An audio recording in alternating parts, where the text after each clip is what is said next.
Hoy presentamos ronquidos. El ronquido viene de acá. Es Harmony la que ronca.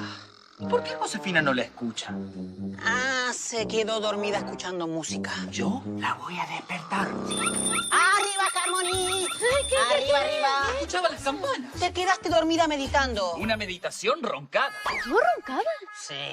Qué raro. No, se encontraron a quien roncaba. Ay, era yo. ¡Ah, Harmony, hola! ¿Y la despertaron, Rulos? Igual, no te preocupes, porque no era un sonido feo. Para mí era como Un ronquido. un canto de sirena. Creo que es la primera vez que ronco. Yo creo que es porque me quedé dormida sentada. Hoy estoy muy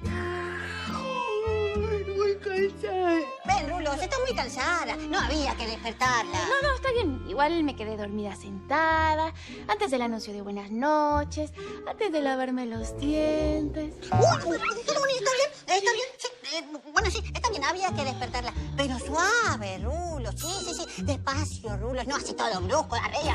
Bueno, lo importante es que dejó de roncar antes de irnos a dormir. Bueno, igual a mí no me molesta, ¿eh? Si roncaba mientras duermo, no te preocupes, porque para mí es como Un canto de sirena. una canción de cuna. Rulos, despreocúpense porque no voy a roncar. Eso espero. Ok. Que descanse, Harmony. Hasta mañana. Hasta mañana, Harmony. Mañana.